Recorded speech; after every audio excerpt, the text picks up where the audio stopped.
Hello, everybody. This is Nick Watts, and I've got my co-host with me, Ray Reynolds. Hello, Ray. Hey, How's it going? all good, my friend. How are you? Yeah, I'm good, mate. Have you had a good week? Yeah, not too bad, thanks. Not too bad. Excellent. So obviously the purpose of this podcast is that people send in suggestions for us to talk about. And whilst this is obviously new podcast, episode 2, I've kicked in with my own suggestion, something that we touched on a little bit in episode 1. And I would love to talk to you about racism today.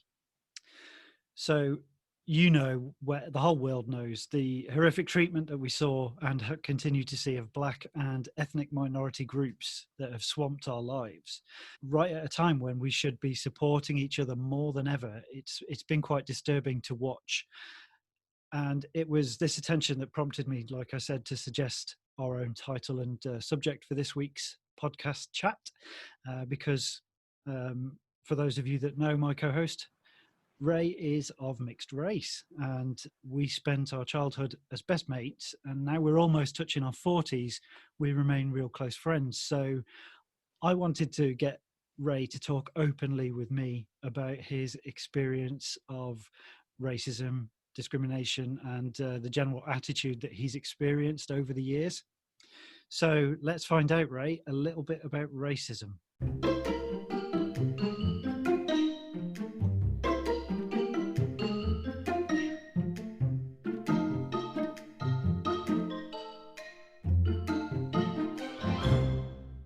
So, Ray, throughout our childhood, Yeah. I don't remember one episode where you were subject to racial discrimination, but we were young. We certainly had other things on our mind. And, but Ray, tell me, when was the first time you encountered or experienced racism? Gosh. Yeah, it's quite sad that, we're actually having to have conversations like this because, racism exists and people like me can't get away from it. You see it on the TV, you see it on the news, you hear it in streets and stuff like that. You see it written on walls, and it's the sad part of it is that it just becomes part of your life when you've got dark coloured skin. But if I go back to certainly the ones that affected me the most when I was a child, there's two events that happened that I remember what really kind of stuck with me was I remember going back to when we was at primary school, and we had this dinner lady who was a really, really sweet lady, and she was one of my favourites, and she'd always give me a hug in the playground and all that type of stuff. And she lived in the same estate as we did, Nick, in Woodside. Right. And I remember this day, I couldn't have been more than 7 or 8 years old. I was walking through Woodside, and I saw her in her kitchen window, and she waved at me, and I waved at her back, and she said, "How you doing?" I said, "I'm okay." And as I was walking past her house, and she was talking to me, her son, who was an older guy, he was like a teenager at the time, saw that I was talking to his mum and said, "Oh, you're talking to a darkie." And she turned around and slapped him up his face, and I just ran off because I was absolutely like heartbroken that I'd heard it. And I think since then, that word, I am easygoing, especially when it comes to like racial jokes and all that type of stuff. But that word has always stuck with me as one of the ones I really despise.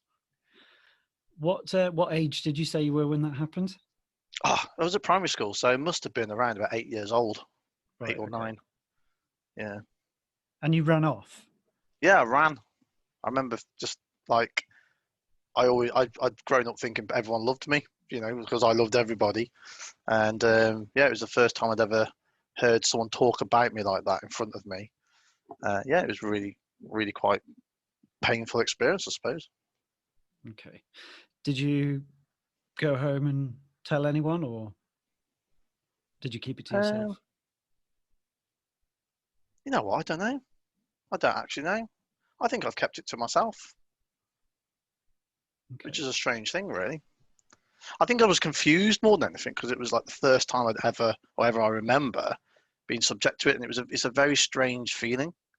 And I suppose the only way I could describe it is that in those moments, and it's happened a few times, obviously, growing up in the 80s especially, that in those moments you just feel really alone, like just this real horrible feeling of loneliness in that moment there and then. Everybody that loves you and stuff, you kind of forget about it because like you've been singled out for this one thing that really doesn't matter and really can't help because that's how that's how we're born. So Yeah. yeah, I mean, we grew up on a typical council estate in the 80s and 90s, didn't we? yeah, And we yeah. I was like the only black kid. Me and my were, brother, the only but black kids. yeah, you were. But don't forget, I mean, we did have we had an Asian family living on our Yeah, next door to you. Yeah, yeah, yeah, and so diversity, it was there. I mean, yeah, definitely in the minority. What makes this chat even more topical for me, because I know you obviously have grown up with you, yeah, and I think it puts a little bit of a twist on the experience of racism that you've had, is because I know that you've got three brothers, two of which are white and yep, one of them is also black. yes. Did that have any bearing on the experiences you had growing up or even now in the present? Did they were older, you know, your white brothers are older than you. So why don't you just tell us a little bit about that family setup, if that's cool with you? Yeah, so we're quite a not unusual by today's standards at least, but I suppose back then when I think about it, it was quite an unusual setup really. So I got I'm my father, my biological father is Jamaican, full Jamaican, and my mum is English, white English. And but my mum had a marriage previous to my father, who was a white guy. So they had two children, my two brothers, my older brothers, who are 11 and 9 years older than I am. And then me and Richard were mixed race in that sense, black and English, black and white. Um, so I think that helped, I would say.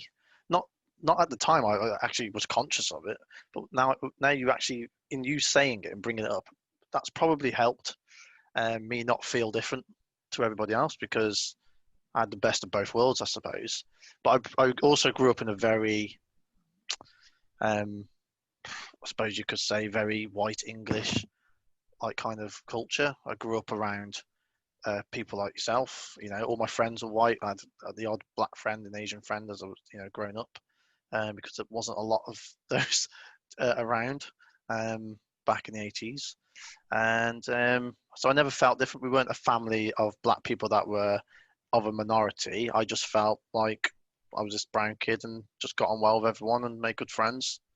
So I think when I said last week about there was a bit of luck, I think I've had an element of luck because I've not felt different to anybody else in terms of the way I was brought up and the things that I was into, the foods that I ate. I was a fussy little bastard, so I didn't eat anything anyway. um, so yeah, it's the composition of where I came from and things has led to. And I say look, it's not lucky that I was with white people and half white. I was lucky that I didn't feel different. I wasn't made to feel different because of my family. Yeah. Did you ever find that Richard, your mixed race brother, or your white brothers, did you ever find that they coached you in any way for your, just to, did they ever explain the situation and No, or protect you or tell, just try to give you some advice? no. It's never been a thing. It was never a thing that me and Richard were different to Adam and Paul. It was just never a thing at all. I don't remember it ever being a topic that we ever talked about. When me and Richard were subject to racism, it would be my mom that would sit us down and talk to us about it, and how people see us and, that they're wrong and, it taught us about what racism is and that people, feel different about people that are different to them and all that type of great education that she gave us. My white brothers I've never spoke to them about racism, and because I've never felt different to them as such. Richard was actually subject to way more racism than I remember back Right. then, because I remember certain things happening to him and him coming home really upset. You know, the first time I'd ever heard the N word was because he was like chased and shouted at and called that name when he was little. So I must have What do you been. think of that name? It's a very juxtaposition name, and that's down to how the other side of the ocean have used it. So I hate the word, hate it, but I hate the word when it's used in this derogatory way, you know.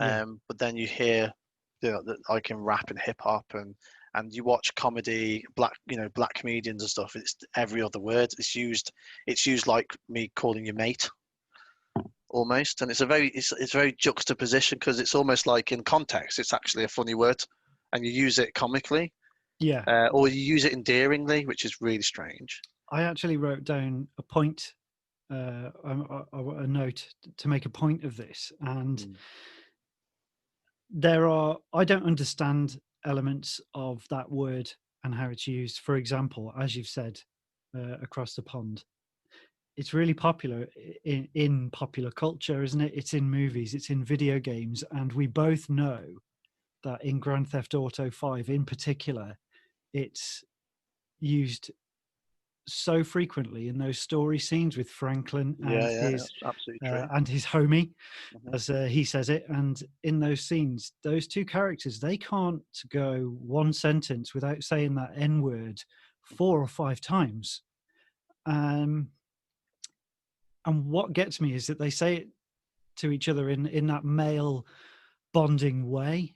And if that's Mhm. mainstream language that's being pumped into our society, Mhm. and a lot of kids play this game, even though Yeah, it's an yeah, 18 rated game, yeah. what kind of message is that giving to the kids that are playing it?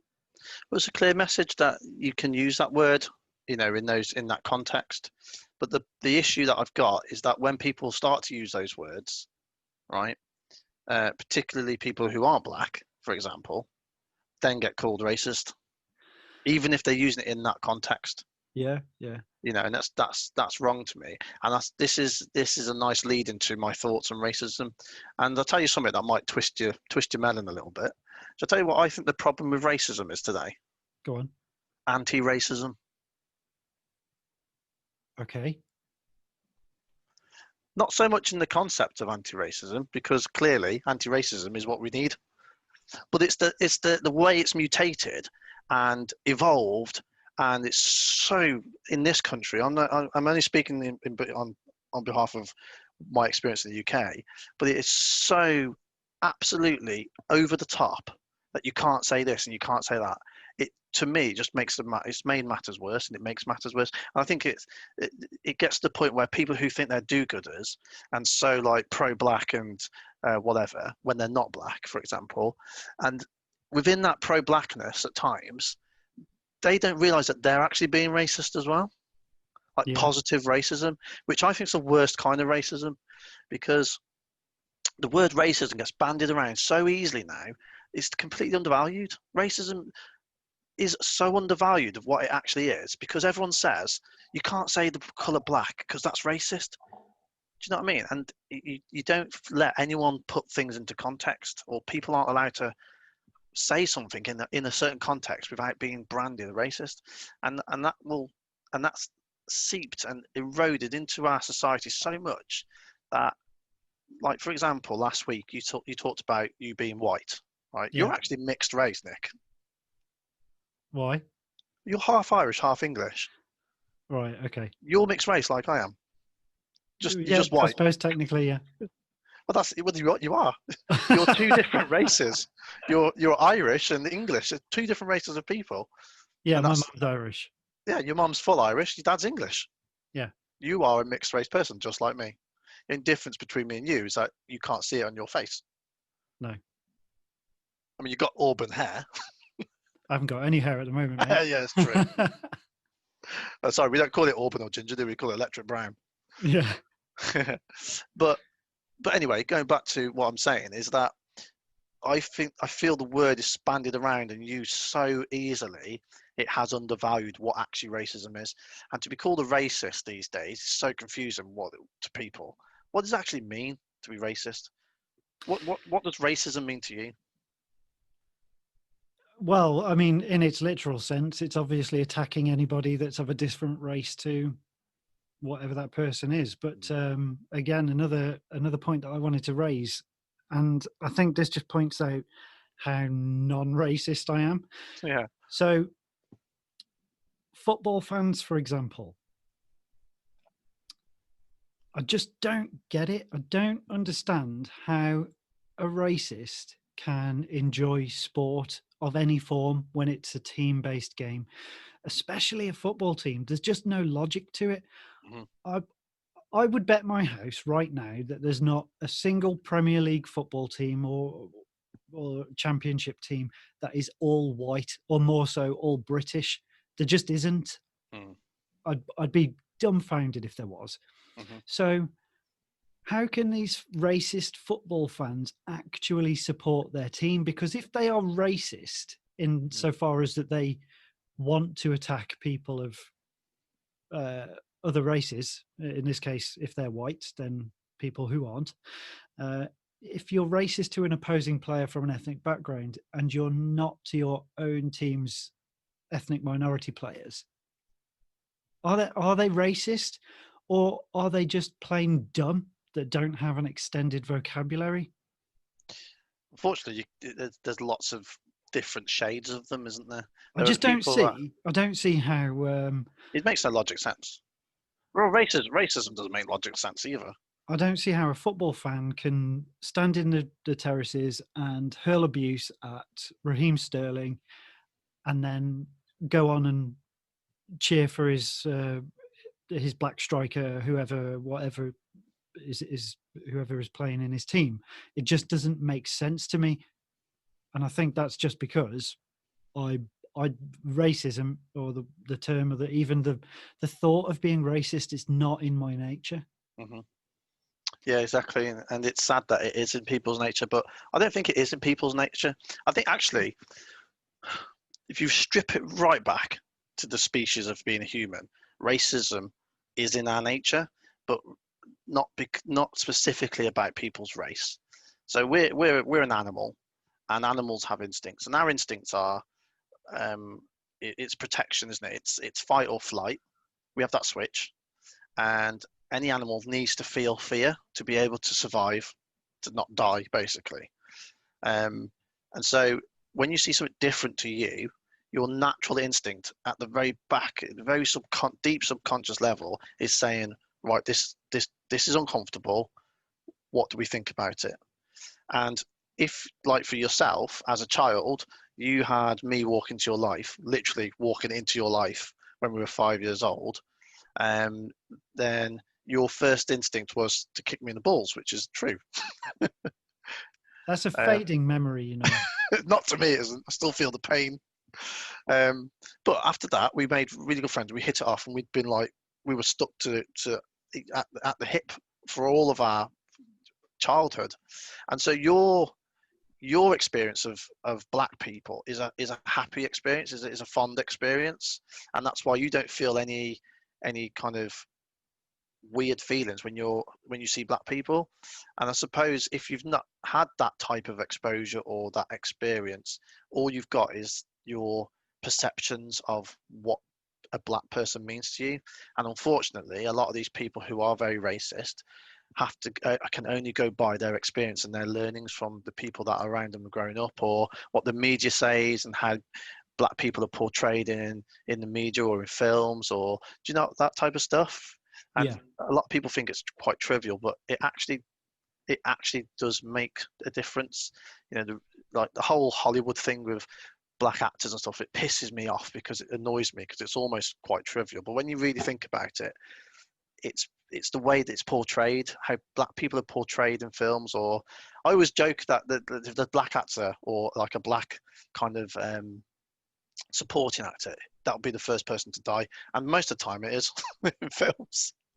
It's like I say to Kate, I sit with my wife and say, you watch that person will die next, and then like that person dies first, or back in like the 80s and 90s, you know, black people were like portrayed as thieves or the bad guys, you know, a lot of the time, or stereotyped quite a lot. And as trivial as it sounds now, when I think about it, of course that if that's all you've got of your experience of black people, that's all you've got to go on. When you see black people or people different to you, then that's what your subconscious tells you. This is danger, or this person's a thief, or this person's gonna steal your wife, and she'll never go back. Yeah, I mean, you a few sentences ago you spoke about black people dying, and obviously popped into my head about Chadwick Boseman, obviously who died last week. Suddenly didn't tell anybody that he had this illness, but and again, you were mentioning films, so it was a pioneering film, wasn't it, Black Panther? Yeah. To have, I can only remember full black cast. Was there one white person in it at the very end? Yeah. Oh, Martin Freeman actually. Yeah, that's Bilbo Baggins. Yeah. Or Tim from The Office. Yeah. He was in it, and Anthony Serkis, wasn't he in it for a little bit? Yeah. Gollum. So this big celebration. I'm glad you brought this up, because this is another thing that pissed me right off. And this is the problem in the world, I think, with racism, is that, so don't get me wrong, I'm half black, half white, right? So I can have an opinion, like anyone can have an opinion. It's absolutely fine. But I'm able to have an opinion and not feel guilty about my opinions, because I'm literally split down the middle.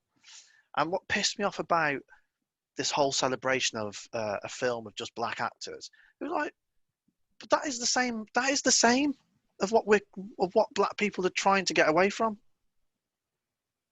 If you celebrated a film of just white actors, right?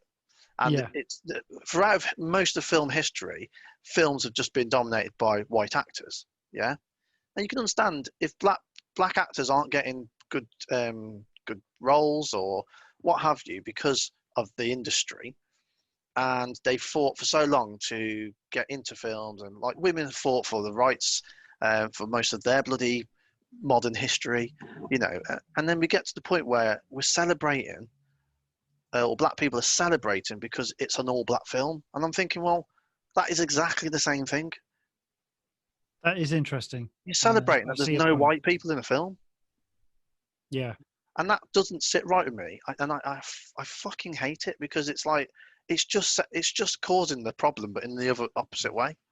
And this is what I was linking back to saying about this whole the problem with racism is anti-racism. Yeah. I got called the worst black person in the world the other day. You believe that? What, somebody said to you, you're the worst black person in the world? Yeah. Who was that? Oh, well, I won't say who it was, but this person had said it because this person is so like pro-black, right? She's a white girl. She's so pro-black, and she was talking about the struggles and blah blah blah blah. And she mentioned a march in America, one of the big marches to do with Malcolm X, and I didn't know, because I'm not that into history, and I don't own black history just because I'm black skin. This is my bugbear. It's because I don't own it, and because I don't make it part of who I am. I didn't know what she was talking about. She said the name of this march, and I said, what? She was like, what, you don't know about that march? I was like, no. And then she was like, she huffed and said, you are the worst black person ever. Like, not in a horrible it sounded like she was saying it in a playful way, but yeah, she's kind of playful, but really shocked that because I've got dark skin, I didn't know about this part of black history. And I'm like, that is racist in itself to me. Not racist, but that is stereotyping me. You're telling me that I should know certain things because of the color of my skin. Yeah. You know, it boils my piss when people say that to me. It's almost as if, like, I walk down the street sometimes, and because I've had people say to me all the time, "You're the whitest black man I know." Well, that's because I grew up with white people in a white house estate, in a white school. I think people expect to see me sometimes because I've got dark skin, and they say, "How you doing, Ray?" And I'm like, "Yo, motherfucker!" You know, it's like that stereotypical type of shit. And it's like, back off, man. You're just as bad as those people who treat me differently because of the colour of my skin. I remember having an argument at work once, and this girl was talking about, because this girl, she's got a black partner and she's white, and she's so, you can't even say the word black in front of her without getting kind of like annoyed. And she was trying to tell me how I should feel about racism because of the colour of my skin. It's like, it's just as horrific to say that to me than it is a racist saying it to me, because you're treating me differently and telling me I should act and think differently because of the color of my skin. Hello. It's the same thing. Yeah, your comments remind me of Samuel L. Jackson's character in Die Hard with a Vengeance. Yeah. You know, he was obviously pro the rights of the black people over in was it the Bronx or wherever it was that was set? Yeah. But he went out of his way to diffuse the situations between the gangs that were on the street corners and obviously John McClane being the white cop. But we digress. I have another question for you, which is obviously now you're grown up. You're married. Some might say. Yeah, you're married to a wife who is white, and Yes. you've got 2 kids. Would I be? I mean, I'm sure you would agree with me that the last time I saw your children, they have a very, very pale skin tone, don't they? It's called white, Nick. Yeah, but for the purpose of description, they brown up really nicely in the sun, and they stay brown for quite a long time. That's my pigment coming through. And my son has afro hair, and my daughter has long, straight blonde hair, blue eyes. So do you know if? I mean, obviously, you know, because they're young, fairly young, you don't just send them out onto the streets. So whenever people do see your children, they're with you, or with you and Kate. So, have you ever spoken to your eldest? How old is your eldest now? 15? 14. Yeah. Have you ever spoken to him about racism? On the odd occasion. It's different for kids now. His generation is very different to our generation because it's not as virulent between them. It's not an issue for kids. Like Jake has like people at school who are gay. There's a openly gay teacher. There's like lesbian couples in school at his age, you know, and they just accept stuff. And I think that's down to, believe it or not, as much as I hate to say it, social media, because they are exposed to so many different people around the world, you know, and see so much. It's like they learn it for themselves. Whereas like back in the 80s when we were growing up, if you see a kid who's well, I say kid, someone who's our age now, Nick, who's racist, you could probably say that's because it's come from their parents. Yeah, well, it's about education, isn't it? Yeah, man. And spreading awareness. And he said he feels uncomfortable sometimes if his friends are making like saying racist jokes, not being racist, but saying jokes, you know. He said he can feel uncomfortable sometimes, but he's not subject to racism. In his circle of friends, he's got no one who hates black people because they're black. Yeah, not like people we might know and come across when we were growing up.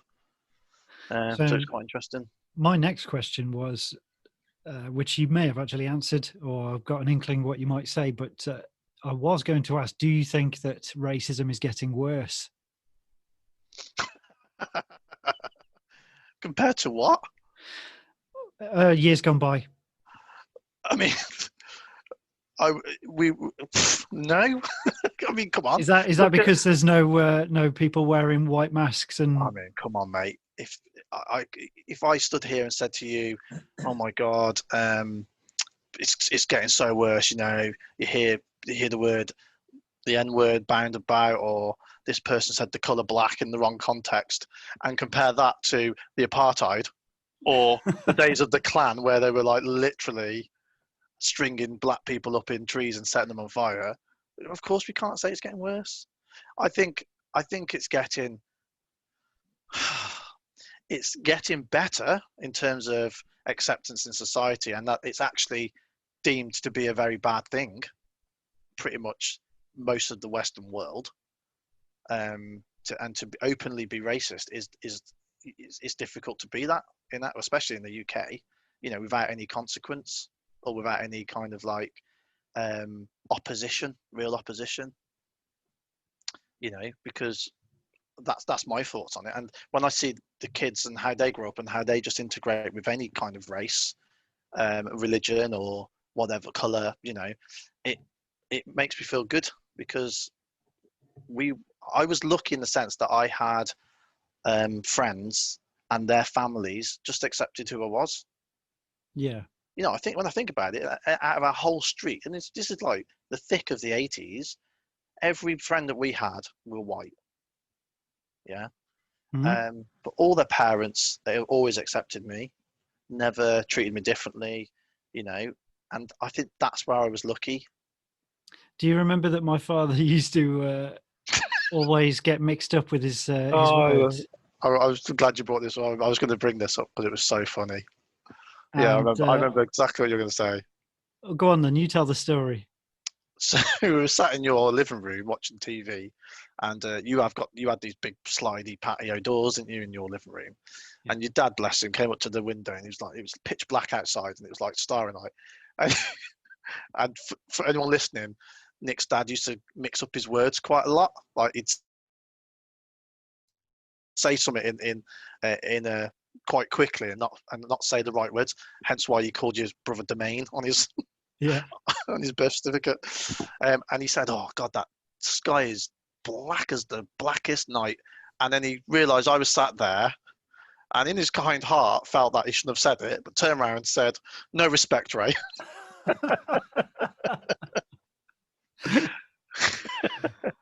I mean, it wasn't even a racist description. He was actually painting the proper picture of exactly, yeah.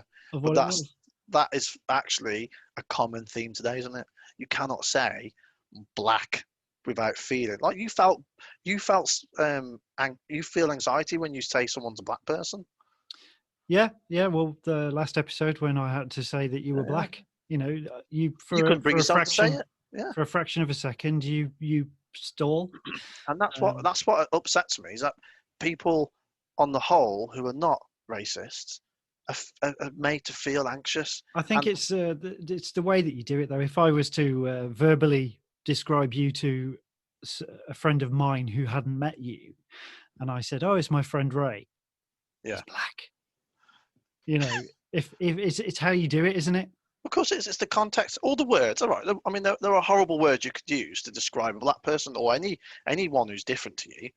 Like, for example, like you could say, describe three of your friends. You could say, that friend there, he's a white guy. That guy there, he's like Asian. My friend Ray, he's a boon. You've just said something that's quite horrible. Yeah. Do you know what I mean? But the fact that you described me as a black guy, if I was in a crowd of people and and someone was like, "Which one's Ray? Which one's Ray?" and I was in a group of white people and Asian people, and I was the only black guy there, you would probably say the black guy over there. Yeah. Right. But some people will turn around and tell you that you're racist for saying that. Yeah, exactly. It's almost as if they should be saying, "He's the third one from the left of the Asian fella with a beard." Yeah. I'm quite glad to tell you something that, though. I was at a sports day for my daughter, and there was a little boy there. He's an African boy, and he's got an African name, proper full-on African name, and his name's Munji. Right. So he was lining up for his race, and my mum, right, who's got no filter switch on at all, sat next to me, and little Munji, he's a tiny little boy compared to everyone, but he's like speed of lightning. Anyway, he lines up, and I said, "Oh, Munji's about to race," and she was like, "Which one's Munji?" Well, bear in mind, there's all the parents around us, and I looked at my mum. I'm thinking, I've just said the name Munji. Okay, I said, the little boy over there in the middle. She went, "Which one?" I said, "The one with the blue shorts." "Oh, the black one." I'm like, "Mum, Mum, you shouldn't say that." Knowing that she had no bearing on what she meant at all, other than the fact she was describing the black one out of a bunch of white kids. I was like, "Mom, you can't say what else meant to say?" I said, "Well, you could say, oh, the one with the blue shorts on," or the one with the red t-shirt on. Yeah. But again, I felt bad then and felt worried that people were going to think my mom's a racist. Absolutely, it's mental. Absolutely mental. You do feel like you stick out like a sore thumb, don't you? When something like that is said, if Yeah, you're the person saying it. yeah, Whereas, definitely, you know, definitely. maybe you just don't know. Maybe nobody even heard it, or it didn't even register with Yeah, people around you. yeah, I'm glad that my son, well, all my sons are growing up and going to school in a very diverse diverse city, city. definitely. Um, he's got so many friends from different backgrounds Yeah, that I hope that he gets what I did growing up, because of our friendship and us growing up. yeah. That he just, it doesn't become a thing for him. Hmm. I don't Um, think it will. Yeah, I hope it doesn't. I think kids are so exposed to it now. You know, like the YouTubers they watch are all, you know, like different countries, or you know, I go into my son's bedroom and he's always watching YouTube, and there's always like black guys, YouTubers, white guys, Asian guys, you know, people with real heavy foreign accents, and to him it's just normal. You know, and sometimes he corrects me on stuff as well. You know, I'll say something about someone, not about race or anything, but I'll just say something about, I don't know, someone walking down the street. I'm like, oh, I bet he's on the dole, that type of thing. And he's like, Dad, why are you judging people like that? And it's like, and that's what I've taught him, not to judge people. yeah, And he yeah. picks me up on it and stuff. Because I'm getting to be an old cranky bastard in my older age. Well, it sounds like you're giving him some good life lessons, and I try to do that for my kids as well. Well, either me or YouTubers. Yeah, yeah, probably Between the two YouTube. of us, we're not doing too bad.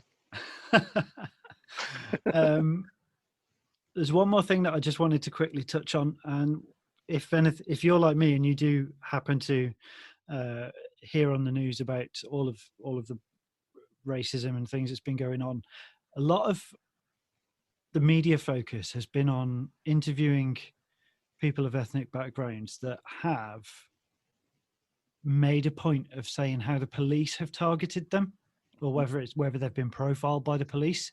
Yeah. Is that something that's ever happened to you when you were growing up, like teenage years or early 20s?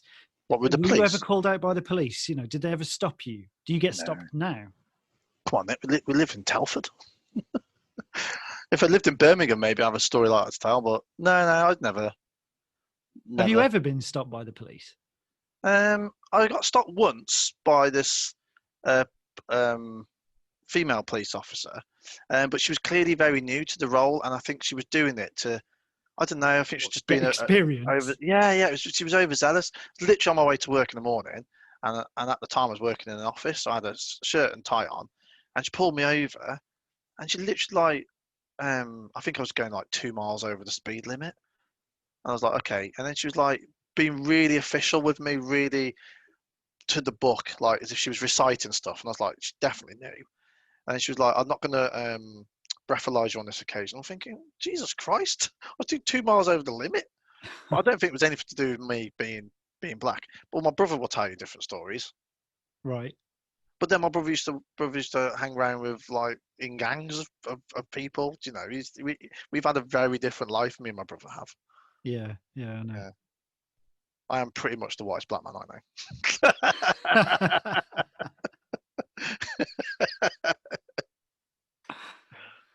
Oh, well, do you know what? It's been really cool to hear your side of this, because I had no idea what your thoughts were, what you'd experienced, and I'm genuinely pleased that we've had this conversation. It's not but something that's been bugging me for years, because it's not a thing, but I'm genuinely pleased, and I hope everybody listening to it has had an insight into just an everyday normal black guy. Everyday normal black guy, but I'll tell you what I'll leave you on is a thought process that goes through my head, which is where I think I'm a little bit different to a lot of people. And this will probably offend people when I say this who are black. Right. And that is, I don't care about being black. I'm not proud about being black. And I don't mean that because I feel ashamed of being black. I just don't care about my colour. And I think people who find that offensive really need to stop and listen to what I'm saying, because for all of these years that we black people or people of any kind of minority have fought for equality. Equality comes in the fact that you shouldn't care about what you look like in terms of what your color is or your race is. And what we're asking people who are not the same color or same race is that they don't care either. Yeah. Now, if we don't want people to care about, if I don't want people to care about me being black and treat me like they like I'm just like them, then I shouldn't care about being black either. No, And obviously. yeah, and I think this is where a lot of the segregation, the feeling of segregation comes for me, is when people try and shoehorn me into being black and what being black should be, you know, the types of food I should eat or the types of culture I should be into. People feel sorry for me that some black people feel sorry for me because I never really grew up in a Jamaican culture, but I don't care about it. I love my Jamaican family, not because they're Jamaican. I love my English side of my family, not because they're English. I love being black because that's who I am, but not because it's being black. It's because of I like my colour skin. Yeah, I attach nothing to it.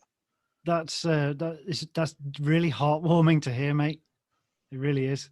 Well, that's how the world should be, man. And Bob Marley said something very, very poignant, and that stuck in my mind, and perhaps flavours why I feel this way, and that the colour of a man's skin should be of no more significance than the colour of his eye. Yeah, and that's true, man. Awesome. God rest his soul. Raymond, thank you for that, mate. It was a delight. I was really enjoyed it. Cool. I'm glad. It's nice to speak about it. Let's do something a bit funnier next week, eh? Yes, funny. Actually, we have had some suggestions because this podcast, guys and girls, it is your podcast, and we want your suggestions. So, if you've listened this long, then woohoo, brilliant! Yeah, thank you so much. Yeah. We've had some suggestions in, and we want more suggestions. There's a Facebook group. If you go and search for A Little Bit About Podcast, you will find the Facebook group. You can just join it and send us your suggestions of what you would like us to talk about. The first episode was a barrel of laughs. This one is a bit more serious with a few giggles in there, but we really just want to have a laugh and take some time away from that whole bloody horrid word COVID-19. Yeah. We're not going to talk about COVID-19, by the way. That's the rule of Fight Club. No COVID-19 talk. I'm putting my foot down on that one. Has no one questioned one thing about COVID-19? What about COVID 1 to 18? Yeah, where the fuck were they? I know. How prejudiced are they to COVID 1 to 18?